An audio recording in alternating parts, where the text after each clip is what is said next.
I have 2 more stories, and then we'll take Ron Goodman, your good buddy, offline too. Oh, great. Why don't we go to him right now so we can save him some charges? Ron, welcome to KTKK. RG. Hi, how you doing? Pretty good, brother. How are you? Good, we're doing all right. Fill us in. Yeah, I'll give you an update. It's been, 2.5 weeks or so. Mm-hmm. And my family just came back last night. Lucky you. Yeah, after a little hiatus to get away from the aftershocks and so forth. And so that's good to have them home, and they were welcomed home by a series of aftershocks. Yeah. Are they still coming now as we speak? Yeah, it's incredible. And you know what it is, Donovan? It's not the movement as much as it is the sound. And it's just... How well we know. Yeah. Yeah, that's what gets to me, I guess. Ron, just 2 days ago, we felt the shock of an earthquake right here in Salt Lake City. Oh, is that right? That's right. There was an earthquake up in, what was the name of this town? Afton, Idaho. Afton, excuse me. Wyoming. About that. That was pretty significant, too. It was like a 5.7 or something. It was a 5.5, RG. Well, I couldn't count. Yeah, well. And people in Utah are flabbergasted. They're running around like chickens with their heads cut off, literally here in Salt Lake City when it happened. Mm-hmm. And we barely felt it, just a quick shake. Oh. And it doesn't compare to what you people felt in the heart of Los Angeles. Yeah, they recalculated the data that they received on aftershocks and so forth, or the initial quake, and they moved the epicenter to a little tiny circle that includes my house. Aren't you fortunate? I could have told them that. I don't know why they went... There's a real selling point, Ron. Huh? There's a real selling point. Yeah, one of the first things I told Beth after the shaking stopped, the initial shaking, was, well, there goes our refinancing. Yeah. With Ron, with a little gallows humor, Oh, of course. Ron, with having your house located right in the epicenter, the area where they deemed where it happened, does insurance come into account there because you're in that area, that stricken area? Will you have to pay less on your insurance rates, or will it be more next time? Well, he won't have to pay a thing. He won't be able to get insurance. No, wait. Let me answer that.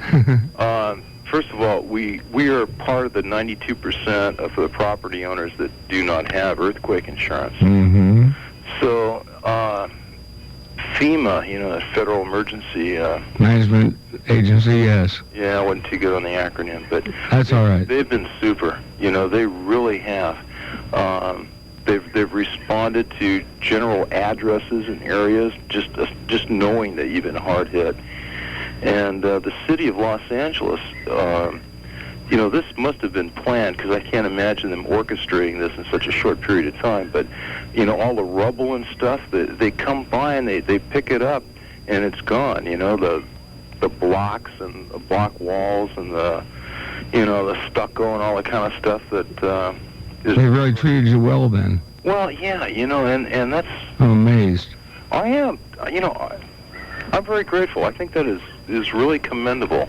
I don't know how I can show that appreciation, but someday I'll figure out a way and tell them what a big deal that is to have... a lot of the reinforcement for this thing comes from seeing damage day in and day out. And for them to try to minimize this, I think, is a big deal. I think it's a good deal. What's that in the background we're hearing, Ron? It's a helicopter. There's been a lot of them flying over here. Are you actually outdoors? Well, no, I'm standing towards the... I'm standing in a doorway, actually. Why don't you mean you have a doorway left? It's force of habit. Or is that one of the walls that came down? You're actually standing outside. I'm not laughing at you, Ronnie G. You know that. No, it's. I feel for you, Boone. There's an ingredient to an earthquake kit that I've never seen on a list, but I'm going to sure put it on ours from now on. And it's called prayer. I mean, it gets to the point where, no matter what you do, it just... Now, wait a minute. This could go on religion on the line, Donovan. We can't allow this. I don't mind. Go right ahead, Ron. Say a prayer. I'm absolutely serious.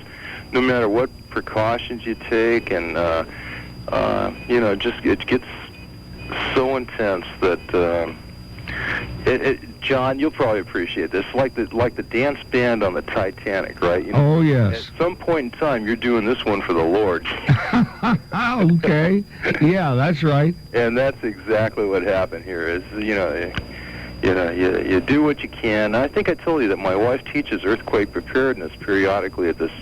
Yeah, you mentioned that the last time we had you on the air. Yeah. You know, is it she started doing this after the quake or before? No, she's been doing it for a couple of years. That's irony for you. But no, it's not irony. She practices what she teaches, and as a result, we had the water, we had, the sterno, we had the flashlights, the batteries, the transistor radio. We had, essentially everything we needed, except I didn't have the things to block up the windows that broke. We kind of had a makeshift with cardboard and foam rubber and whatever would, cover that particular opening. Well, sure. So the kids are doing good. AJ and Joey are doing good. Oh, they're doing fine, yeah. And like I said, they just got home. Did you ever get the kids out of the tree? That's what I want to know, when they were up in the plum tree. That kind of scared me. We were having frequent aftershocks, and this guy's about 15 feet up in the air, and he's only 6 years old. Yeah. Ron, what's the overall feeling right now after 2.5 weeks? There's a lot of very tired people, and I think it's primarily because of lack of sleep. Probably. Very irritable, short. I know that feeling. Yeah. We've been reading a lot in the newspapers here about the price gouging. I haven't experienced that.